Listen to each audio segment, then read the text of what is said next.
Bonjour, bonjour, bonjour amis et familles du pain quotidien. La voix du bon berger. Waouh! Quand je l'entends,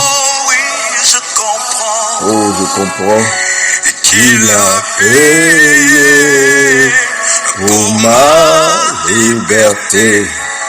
Quand je Quand je t'ouvre mon cœur au Seigneur, je te vois, oh Seigneur mon Dieu, je t'ouvre mon cœur, je t'entends me parler, et ta loi dans mon cœur toujours demeure, et ta vie à chaque heure coule comme un torrent.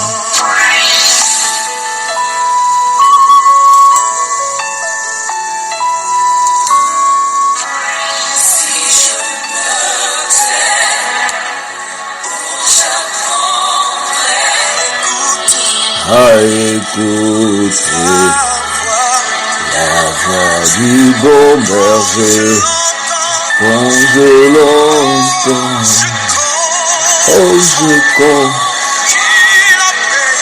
qu'il a payé pour ma liberté. Quand je t'ouvre mon cœur, je t'en te vois, oh là là, quand je touche mon cœur, je t'entends me parler, et ta loi dans mon cœur toujours demeure à chaque heure. Que la vie Zoé coule dans nos cœurs ce matin, que la vie Zoé coule dans nos vies, que la vie en abondance arrive, que la vie coule à flot, la vie coule à flot, et balaie tout ce qui est mort, balaie, éloigne tout ce qui était atteint par la mort, et que la vie reprenne, que la vie reprenne, que ta vie soit arrosée, que ta vie soit arrosée, que ta vie soit arrosée ce matin, que ta vie soit restaurée, que la vie coule à flot en toi ce matin. Je vous salue famille du pain quotidien, je vous bénis au nom puissant de Jésus. Nous sommes ici encore autour de la parole du Seigneur. Nous avons beaucoup de joie à le faire chaque jour, nous avons beaucoup de joie, beaucoup de bonheur à le faire. Et nous voulons vous bénir et bénir votre écoute ce matin, que l'onction de Dieu oigne nos oreilles, oigne notre entendement, et que l'Esprit du Seigneur nous ouvre l'esprit, afin de pouvoir comprendre la pensée profonde cachée derrière les Écritures. Que Dieu nous accorde son intelligence et sa sagesse suprême, afin de percer les mystères de la parole. Que ce matin, Dieu nous fasse du bien. Nous sommes heureux de partager les mets succulents de la table du roi, de la table du Seigneur. Que sa parole nourrisse ce matin, au nom de Jésus. Et ce matin encore, nous revenons au Proverbe chapitre 4, le verset 23. Nous sommes en train de partir vers la fin, petit à petit. Chapitre 4, verset 23. Garde ton cœur plus que toute chose, car de lui viennent les sources de la vie. Et nous avons déjà vu beaucoup de points, plusieurs points déjà que nous avons étudiés. Nous avons avancé. Et avant-hier, c'était le samedi déjà, je disais qu'aujourd'hui, nous allions parler de certaines techniques d'ancrage. Nous avons les techniques d'ancrage, il y en a beaucoup, il y en a des milliers. Nous allons parler de quelques techniques d'ancrage pour nous qui sommes chrétiens. Comment appliquer cela à la parole de Dieu, afin que nous puissions véritablement avancer et pouvoir régner dans notre domaine, pouvoir manifester notre divinité, manifester nos talents, nos potentialités cachées à l'intérieur de nous-mêmes. Il est temps maintenant, mon frère, il est temps de te révéler. Ton heure est arrivée, ton temps est arrivé, c'est l'heure de te révéler. C'est l'heure de révéler les dons et les talents cachés en toi. Je me rappelle de la parabole du Seigneur qui parlait des talents. Et la Bible dit qu'il avait l'un des ouvriers qui avait pris son talent et qui est allé l'enterrer. Il allait creuser un trou et il a enterré son talent. Oh, ça c'est malheureux. Il a enterré son talent et l'a renfermé. Ce sera la pire des choses qui puissent arriver à un homme sur cette terre. Tu as beaucoup de talents cachés, mais tu n'en fais rien. Tu n'en fais rien. Et tu te plains d'avoir manqué d'opportunités, d'avoir manqué de chance, d'avoir manqué de ceci, d'avoir manqué de cela. Et c'est exactement ce qu'il a fait. Quand le maître est revenu, il a dit à son maître, parce que tu ne m'as pas donné de temps, parce que tu m'as donné un seul talent, parce que tu es méchant, parce que tu es ceci, parce que tu es cela. Alors, par crainte de perdre mon talent, je suis allé l'enterrer. Alors le maître lui a dit, mettez-le dehors. Là où il y a des grincements dedans. Mon frère, je prie que nous ne sommes pas de ceux qui seront mis dehors. Il est temps d'exploser, de développer les dons et les talents cachés en toi. Ton heure est arrivée, ton temps a sonné, et tu vas y arriver. Tu vas le faire, tu vas te lever, tu vas te développer. Libère-toi, libère-toi, libère-toi. Sauve-toi de la peur, sauve-toi de la crainte, sauve-toi des hésitations. Et surtout, remplis ton cœur d'amour. Remplis ton cœur d'humilité, de patience. Au nom de Jésus. Ce matin encore, nous allons étudier certaines techniques d'ancrage et de cristallisation. Nous allons parler de l'écriture. Je vous ai déjà dit que tout ce que nous enseignons ici, si nous n'avons pas de patience, si nous n'avons pas de persévérance, nous ne pouvons pas, ce n'est pas possible. Rien n'arrive comme ça spontanément. Tout s'apprend, tout se développe. Même une graine, quand on la plante, elle ne pousse pas aussitôt pour donner des fruits. Elle prend du temps. Il faut beaucoup de patience, les amis. Il faut beaucoup de patience. Il ne faut pas se presser. Seulement, il ne faut pas aussi se décourager. Parce que c'est un combat spirituel. Vous voyez, c'est un combat spirituel. Voilà. Il y a beaucoup de voies. Certains choisissent les voies de la facilité. D'autres aussi choisissent les voies les plus difficiles. Nous avons choisi la voie étroite. La voie que le Seigneur a désignée comme la voie étroite. La voie du chemin étroit qui mène au ciel. C'est cette voie que nous voulons emprunter. Nous ne voulons pas emprunter des raccourcis. Nous ne voulons pas emprunter des voies qui mènent à la perdition. La voie large et spacieuse. Non, ce ne sont pas ces voies que nous voulons emprunter. Nous voulons la voie étroite. Vous savez, oh là là, quelles propositions on ne reçoit pas. Chaque jour, quelles sont les propositions qu'on ne reçoit pas. Sacrifie ceci, fais ceci pour devenir riche. Va ici, fais ça. Ce sont des voies larges et spacieuses. Vous voyez, ne rentre pas dans ça. Ne rentre pas dans ça, s'il te plaît. Crois en toi-même, il y a Dieu en toi. Dieu est caché en toi, sois sûr. Dieu est caché en toi. Révèle-le, révèle-le. Et le Dieu qui est en toi, son fruit, c'est l'amour. Son fruit, c'est la patience. Son fruit, c'est le pardon, c'est la persévérance. S'il se révèle, alors c'est l'amour qui se révélera. S'il se révèle, alors c'est le pardon qui se révélera. S'il se révèle, alors c'est la patience qui se révélera. Ce sont ces fruits qu'on regarde. Ce sont ces fruits à l'intérieur qu'on regarde. Ce ne sont pas les acquis, le matériel. Ce n'est pas parce que quelqu'un est riche que ça veut dire que Dieu est avec lui. Non, non, non, non, non, non. Ce n'est pas le matériel. Le fruit de l'Esprit de Dieu, ce n'est pas le matériel. C'est la patience, c'est l'amour, c'est le pardon, la tolérance, l'humilité. C'est ce qu'on regarde et c'est ce qui nous marque, c'est ce qui nous impressionne en ce qui me concerne. Je ne suis pas impressionné par les possessions matérielles des gens. Et ça ne me dit absolument rien. Sinon, je préfère envier les chefs d'État, envier les plus riches du monde, comme les Bill Gates, comme ces milliardaires que nous connaissons dans le monde, qui n'ont pas emprunté les voies du Christ. Non, nous pouvons les envier eux.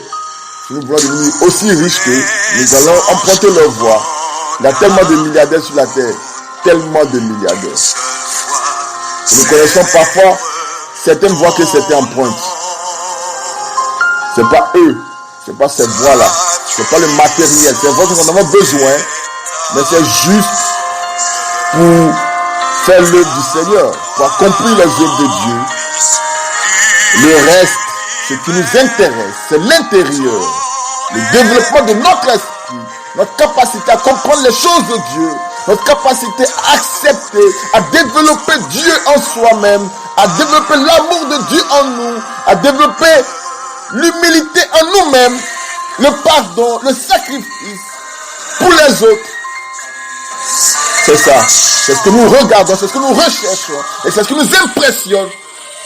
Pour ceux qui me connaissent, ils savent que moi je suis impressionné par ces choses et non pas par le matériel.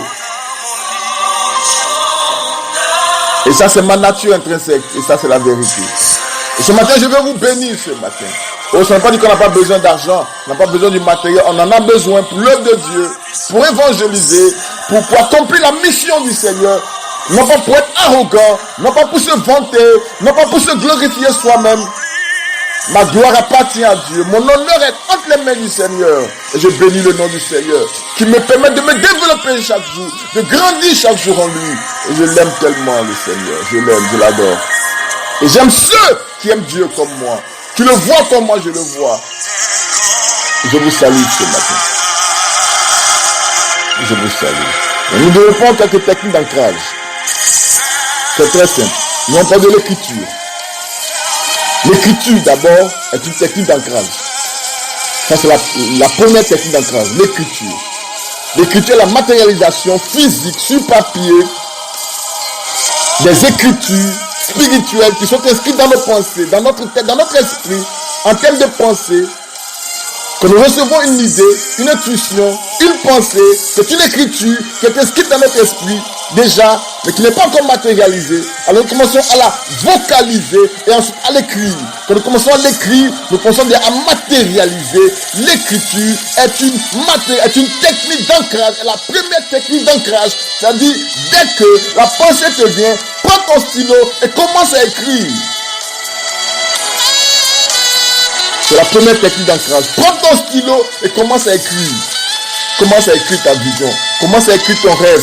Écris ton rêve. Ne cesse pas d'écrire ton rêve. La Bible dit que Joseph, il rêvait, il faisait un rêve, il dormait et il faisait un rêve. Il se voyait chaque jour comme le soleil et la lune et les étoiles venaient s'agenouiller devant le soleil. Et alors le matin quand il se réveillait, il en parlait, il expliquait cela, il en parlait à ses frères, il en parlait à ses parents, il parlait de ce qu'il voyait dans ses rêves.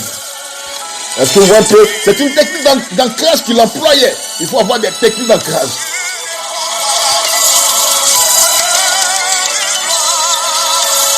Il faut vocaliser ce que tu as vu. Il faut écrire ce que tu as vu. Et quand tu as écrit, la deuxième technique d'ancrage, c'est la répétition. Il faut le répéter, il faut insister, répéter, faire en sorte que tes yeux ne s'éloignent pas de ce que tu as écrit. C'est-à-dire, ce que tu as écrit, ton rêve ne doit pas s'éloigner de ta vision, de tes yeux, de ta vision physique. Ça doit toujours sous tes yeux. La Bible dit qu'un jour, notre aîné, notre ancêtre, Jacob, qui était en difficulté, en compétition avec son oncle Laban, la Bible dit que Jacob a utilisé une technique d'ancrage. Il a coupé des branches de peuplier qu'il a essayé de taillader et il mettait ces branches-là dans une eau. Alors les brebis qui venaient s'abreuver, regardaient les branches tachetées et alors ils faisaient des petits tachetés. C'est une technique d'ancrage. C'est une technique d'ancrage. Il faut être sage, vous savez, c'est la sagesse. Il faut être sage. Il mettait les branches de peuplier tachetées dans l'eau, là où les brebis venaient s'abreuver. Et alors, à force de regarder les branches tachetées, ça affectait leur subconscient. Et alors, les petits dans leur ventre en étaient affectés. Et elles faisaient des enfants tachetés. Et un jour, nous parlerons de l'influence des impressions. L'influence des impressions et des visions, des choses que nous regardons chaque jour. Comment ça nous influence? Jusqu'à modeler même le physique des enfants que nous allons mettre au monde. Modeler le physique. C'est très important de savoir ce que nous regardons tous les jours, ce que nous observons tous les jours. J'ai parlé d'observation. Il faut savoir ce que tu regardes tous les jours. Il faut faire attention à ce que tu observes tous les jours. Attention. Donc la deuxième technique d'ancrage, c'est la répétition. Répéter. Quand tu as écrit, il faut répéter. Il ne faut pas s'en éloigner. Il y a des gens qui écrivent, ils ferment les cahiers, ils mettent ça dans un coffre quelque part. Ils s'en vont se promener, c'est fini. 2 ans, 3 ans après, ils vont tirer, ouvrir, se rappeler. Ah, j'avais écrit ça un jour. Non, c'est pas comme ça. Tu ne vas jamais le manifester. Pour qu'il soit manifesté, pour qu'il soit sous tes yeux, mets-le quelque part, comme les branches de peuplier, quelque part où tes yeux peuvent toujours regarder. Quand tu t'en vas te laver, c'est sur ton miroir. Quand tu t'en vas quelque part dans ton salon, c'est accroché quelque part sur le mur. Quand tu vas dans la cuisine, c'est quelque part sur le frigo. Partout où tu vas, c'est sous tes yeux. Dans ta voiture, tu le mets quelque part, c'est collé quelque part. Sur le tableau de bord, tu trouves un matin qui te rappelle ton rêve, qui te rappelle ta vision. Il faut le répéter. Et quelquefois, quand tu as de la joie au cœur, tu cries ton rêve, tu prononces ton rêve. Et quand tu vois que la tristesse veut t'envahir, tu cries, tu déclares ton rêve. Il faut le répéter, insister, persister, tous les jours. C'est une technique d'ancrage. C'est comme ça qu'on commence à déchirer le voile, que l'alliance de sang commence à se faire. Alors commençons à briser, à déchirer, à fissurer les barrières qui sont en face de nous. Alors petit à petit, la racine commence à prendre. Ça commence à s'ancrer petit à petit. Voilà. Vous voyez, ce sont des techniques d'ancrage. Et ça, c'est très important. La troisième technique d'ancrage que je vais donner ce matin, on va s'arrêter. C'est la technique de l'audace. À un moment donné, il faut être très audacieux. Il faut être audacieux. Quand on dit audacieux, ce n'est pas dans le plan négatif, mais audacieux comme David. C'était sur un moment donné. Lorsque tu as tellement visualisé, quand tu as tellement vocalisé, à un moment donné, ce n'est plus toi qui agis. De la même manière que les scripts négatifs nous robotisent. Nous devenons comme des automates. De la même manière, comme si on scriptait positivement, à un moment donné, ce n'est plus nous qui agissons. Mais la chose que nous avons mise en nous commence à agir en nous, commence à opérer en nous. Alors en nous, il y a quelque chose qui bouge. Nous devons ne pas nous-mêmes. L'esprit en nous commence à nous porter, nous donner une telle force que nous agissons d'une manière audacieuse. Quand les gens rien ne comprennent plus, mais qu'est-ce qu'il lui prend? Parce qu'en lui, il a mis une force, une puissance, une dynamique qui est en train d'exploser. Il ne peut plus s'asseoir. C'est de cela qu'il s'agit. Alors on parle d'audace quand David tellement était habitué à protéger les brebis dans la forêt, à combattre contre les loups, contre les lions. Alors le jour où il a vu un géant défier l'armée d'Israël, vous voyez, quelque chose s'est passé en lui, quelque chose s'est produit en lui. Alors ce n'était plus lui-même qui agissait, ce n'était plus lui-même qui parlait, mais ce sont ses habitudes, ce qu'il avait l'habitude de faire, qui était ancré en lui, qui a dans lui une forte personnalité, un caractère fort. Alors, il s'est levé, il a réagi. Il a affronté Goliath. Quand vous voulez quelque chose, il faut être audacieux, il faut foncer vers la chose. Il faut aller vers la chose. Il faut aller vers. Est-ce qu'on comprend cela?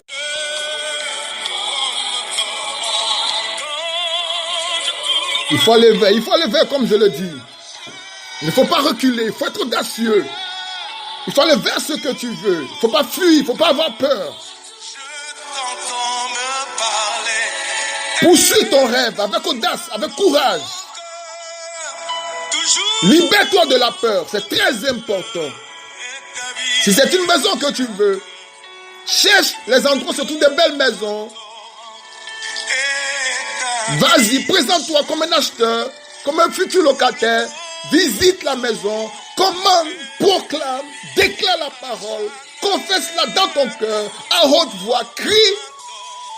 J'habiterai ici, j'achèterai cette maison, j'aurai une telle maison, Confesse la parole. Si tu veux voyager, va à l'aéroport, regarde les avions atterrir, décoller, observe, regarde, imagine, crie. Voici mon avenir, voici ma destinée. Proclame. Si c'est le mariage que tu veux, va vers le mariage. Etc. Ne fuis pas. Affronte les choses. Achète déjà ta tenue de mariage. Va vers ces choses-là. Regarde les revues qui parlent de mariage. Lis des livres sur le mariage. Prépare ton caractère par rapport à une future mariée. Va vers ce que tu veux vraiment. Identifie clairement ce que tu veux. Et va vers la chose. Au nom de Jésus, je proclame que Dieu te donne un caractère d'audace, un caractère de courage, de force, d'hardiesse, d'habileté, de sagesse, qui te porteront vers ton rêve, vers la matérialisation, l'enracinement. Au nom de Jésus-Christ, que toute peur, toute crainte quitte ton cœur maintenant même, que tout démon qui te bloque soit brisé, soit détruit au nom de Jésus. Que la journée soit bénie. N'oubliez pas, je vais vous rappeler encore ce matin, de ne pas oublier d'investir. Je vous rappelle mes numéros, plus 225 07 80 37 47, plus 225 55 29 36 05. Pour ceux qui veulent soutenir la mission, qui veulent nous accompagner dans l'évangélisation, dans l'œuvre de formation, de coaching, nous sommes ouverts. Soyez bénis, que la journée soit bénie, au nom de Jésus. Amen.